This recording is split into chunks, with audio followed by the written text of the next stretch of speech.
Aos 17 anos, eu estava trabalhando como entregador em uma pizzaria local. Eu já estava trabalhando com isso há meses na época. Meu primeiro carro foi um Toyota barato e antigo, então era perfeito para circular pela cidade. Era uma sexta-feira ou sábado à noite. Eu estava trabalhando no turno de fechamento, que ia até as meia-noite. A pizzaria ficava aberta até mais tarde nos finais de semana. Isso era mais tarde da noite, já passava das 11 com certeza. Meu chefe, que vou chamar de Márcio, sempre me dava os detalhes das casas para as quais eu faria entregas e os pedidos delas. Uma dessas entregas era para uma mulher chamada Karen, ironicamente. Era uma viagem excepcionalmente longa, cerca de 15 minutos. As entregas costumavam ser perto da região, cerca de 5 minutos de distância em média. Pelo fato da entrega ser mais distante, eu esperava gorjetas melhores. Levei a pizza para o meu carro e comecei a ouvir minha playlist enquanto estava a caminho. Eu cheguei ao quarteirão do endereço e parei na frente da casa. Era uma casa de tamanho pequeno, assim como a maioria das casas naquela área. Parecia ser um bairro de pessoas com menor condição financeira. As luzes estavam acesas em um dos cômodos do primeiro andar. Eu estava me aproximando da porta quando, de repente, uma mulher gritou de uma janela da casa ao lado, dizendo que eu tinha ido para o endereço errado. Então, fui até a porta da casa ao lado e notei que a campainha estava quebrada. Eu abri a porta de tempestade e bati na porta principal. Não houve resposta por cerca de 30 segundos. Então eu bati novamente.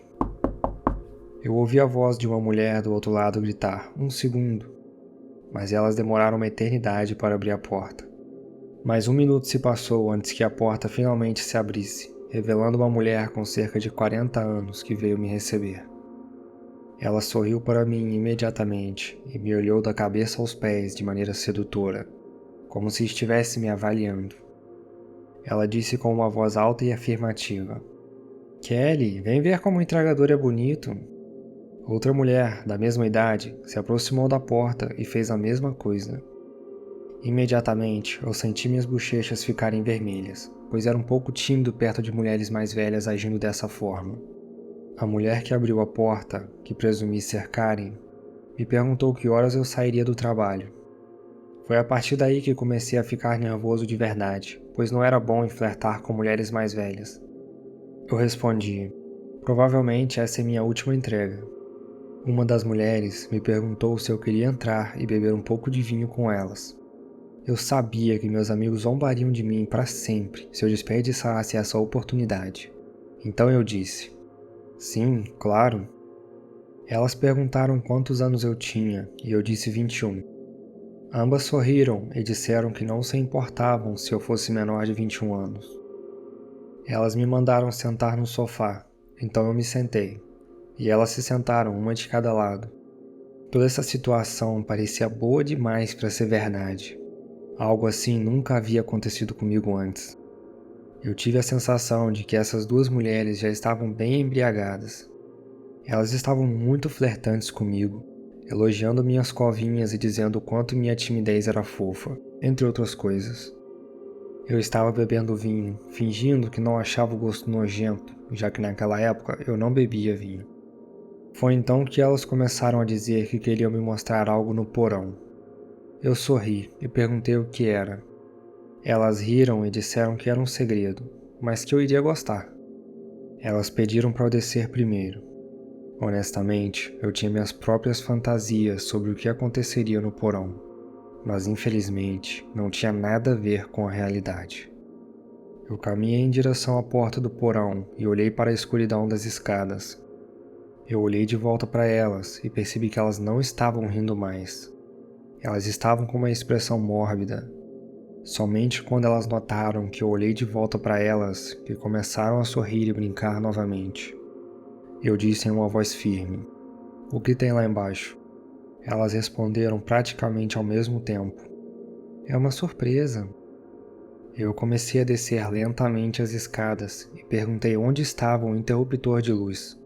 Uma delas disse para deixar as luzes apagadas. Neste ponto, não tenho certeza absoluta do que aconteceu, Mas enquanto eu olhava para o porão, pensei ter visto algo se movendo, algo como um braço ou uma mão humana. Eu me virei e vi as duas mulheres se aproximando sorrateiramente da porta. Eu saí rapidamente do porão e fechei a porta, dizendo que precisava do dinheiro da pizza, enquanto caminhava nervosamente ao redor delas, em direção à porta da frente. E foi aí que notei um homem enorme e ameaçador parado na porta de um cômodo adjacente, que parecia ser a cozinha. As 4 palavras que ele disse ficaram na minha memória todos esses anos. Vamos facilitar as coisas. Eu me virei e disse que a pizza era de graça. Abri a porta e a fechei atrás de mim, e a ouvi ser aberta novamente segundos depois. Eu entrei no meu carro e tranquei as portas o mais rápido que pude. O homem já estava do lado de fora, no lado do carona do carro, tentando abrir a porta e batendo no vidro. Eu liguei o carro e saí de lá sem olhar para trás. Voltei para o trabalho e contei ao meu chefe o que aconteceu e por que voltei de mãos vazias. Ele e os outros ficaram chocados e ligaram para o número não emergencial para relatar o ocorrido. Apenas por precaução, caso algo mais fosse registrado naquele endereço, a polícia saberia que algo ruim estava acontecendo naquela casa. Qualquer que seja a armadilha que eu estava prestes a entrar, graças a Deus não descobri o que era. Se você gosta de pizza, dê um like neste vídeo. E se está gostando do conteúdo, não se esqueça de se inscrever no canal. Quando eu tinha 19 anos, eu ainda trabalhava em uma pizzaria próxima à minha casa para ajudar a pagar a comida e o combustível, entre outras coisas. O trabalho era bastante fácil. Anotar o pedido, embalar a comida quando estivesse pronta, colocá-la em uma sacola e entregá-la no endereço. Eu já tinha feito isso 1 milhão de vezes antes e nada de estranho havia acontecido. As gorjetas eram geralmente de cerca de 3 a 5 dólares, dependendo da distância.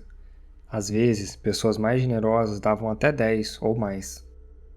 Eu me lembro de que esse pedido era apenas um frango parmesão e uma fatia regular.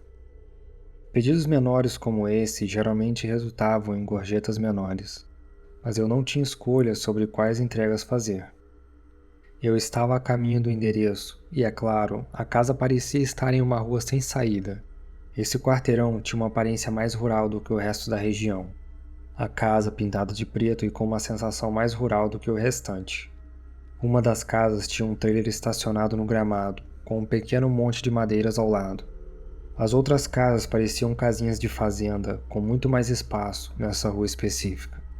Quando cheguei ao endereço, era uma casa pequena e peculiar, mas com uma propriedade enorme ao lado de uma casa abandonada, com gramados e arbustos crescendo descontroladamente. Devia ser por volta das 6 da tarde e já estava escurecendo, o que era o momento em que as pessoas começavam a acender as luzes dentro de suas casas. Mas todas as luzes na casa estavam apagadas e notei que a porta da frente parecia estar entreaberta. Comecei a caminhar em direção à porta da frente e ouvi um som de piano sendo tocado. Parecia vir de algumas salas de distância, talvez separadas por algumas paredes. Eu bati na porta e depois toquei a campainha. Mas, após alguns minutos, ninguém atendeu, e o piano ainda estava tocando. Eu não iria simplesmente abrir a porta, ou então dei a volta na casa indo em direção à porta dos fundos. O quintal estava uma bagunça, com folhas espalhadas por toda a grama e vi até uma cerca de arame enferrujado e quebrado no meio do jardim. Eu fui até a porta dos fundos e bati bem forte, mas ninguém respondeu. Olhei pela janela de vidro da porta, mas não vi nada além de uma sala bastante bagunçada, como se estivesse sendo usada como um depósito. O mínimo que poderia se dizer é que essas pessoas não se importavam com limpeza. Como ninguém atendeu a porta dos fundos também, eu voltei para a frente e liguei para um dos colegas da pizzaria para confirmar o endereço com ele.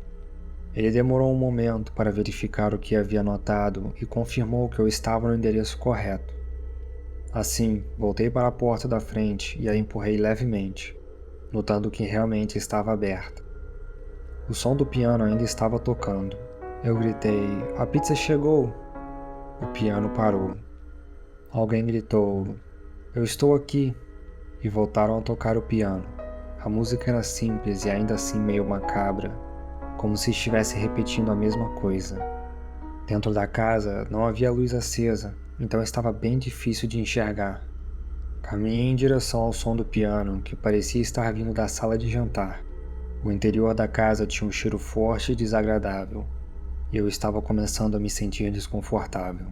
Cerca de metade do caminho para o que parecia ser o hall de entrada, decidi que não deveria continuar. Eu gritei: "Estou na porta da frente." A música parou novamente, mas dessa vez não voltou a ser tocada. Eu caminhei lentamente em direção à porta da frente para ficar mais perto da saída. Eu esperava começar a ouvir passos vindo em minha direção, mas não ouvia nada. Eu disse: "Senhor?" E uma voz em outra sala respondeu: "Sim, me desculpe, eu tenho problemas para andar. Você poderia trazer aqui para mim, por favor?" Eu perguntei: "Em que sala o senhor está?" Ele demorou alguns segundos para me responder e disse: "Se você caminhar através da sala de estar, eu estou na copa." Ninguém havia especificado nada disso quando ligaram para a pizzaria, então isso estava bem estranho.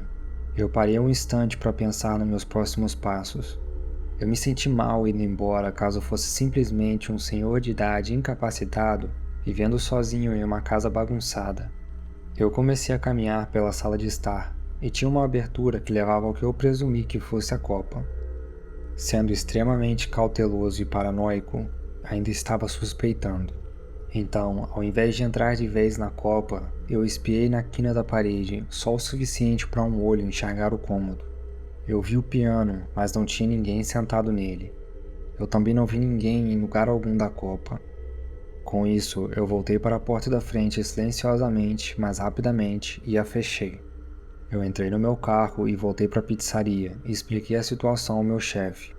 Ele foi completamente compreensivo, especialmente quando o suposto cliente não ligou de volta perguntando por que eu havia ido embora. Isso basicamente deixou tudo bem claro, mas não fazia sentido alguém tentar assaltar outra pessoa dentro de sua própria casa. Mais tarde, naquela noite, após o trabalho, descobrimos que o endereço era de uma casa que havia sido hipotecada meses antes e estava vazia. Eu contei isso para todos e eles tiveram a mesma reação de choque que eu. Eu estava realmente a poucos passos de ser provavelmente assaltado. Isso, ou alguém estava tentando pregar uma terrível peça em mim. O entregador de pizza.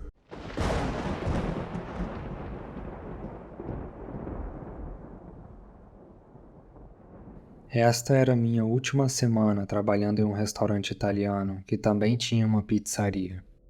Minhas funções variavam de turno para turno. Às vezes eu trabalhava no caixa da pizzaria, às vezes era garçom no lado do restaurante e às vezes fazia entregas. Eu gostava mais de fazer entregas porque ganhava dinheiro com gorjetas. Então, chega a ser irônico que eu deixei esse emprego com uma experiência horrível e traumática durante uma entrega noturna. Era bem tarde da noite e recebemos um pedido para 3 pizzas especiais, um pedido grande que valia cerca de $70 em pizzas. O local da entrega ficava em uma parte ruim da cidade, o que já era um sinal negativo na minha opinião. Mas pelo menos eu tinha um Civic bem velho que provavelmente nem chamaria muita atenção. Ou pelo menos foi o que eu pensei. A viagem até lá demorou pelo menos 15 minutos. Quando cheguei à casa, subi para tocar a campainha. A porta se abriu em questão de segundos, e um homem latino apareceu. Pegou as pizzas e abriu a porta completamente, exibindo uma arma na sua mão. Eu não sou um especialista em armas, mas eu dizia que era uma Colt 45. Embora naquele momento eu não estava prestando muita atenção ao tipo de arma.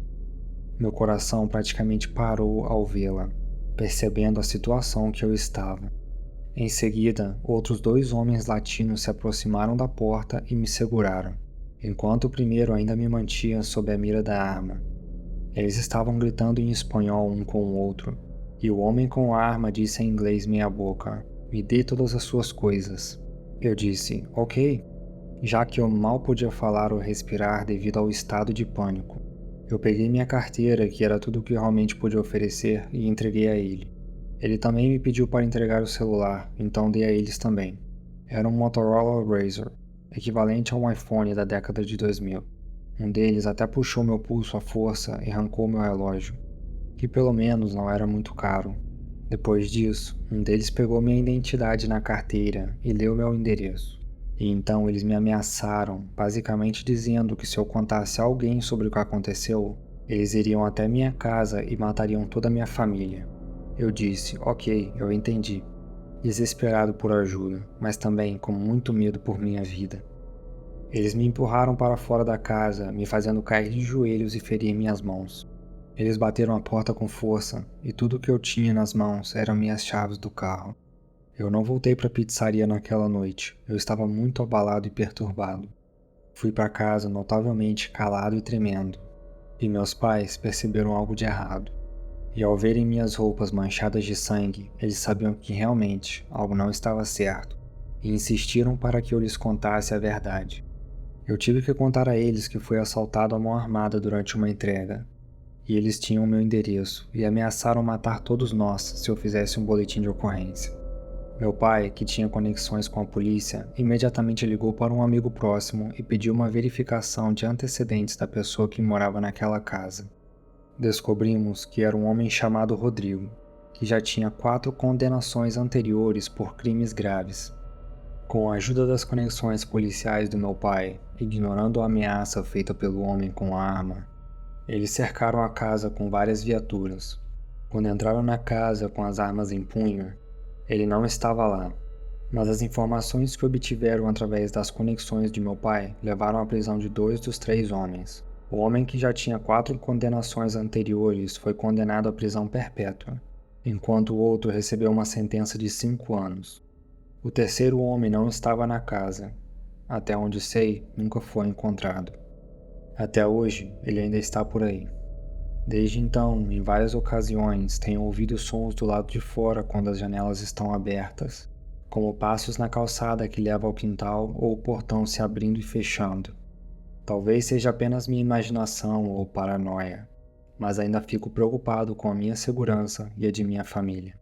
Já se passou tempo suficiente para eu acreditar que aquele homem fugiu do país ou, pelo menos, sabe que é melhor não mostrar o rosto nessa cidade novamente. No entanto, o pensamento sempre vem à minha cabeça, que ele pode estar por aí.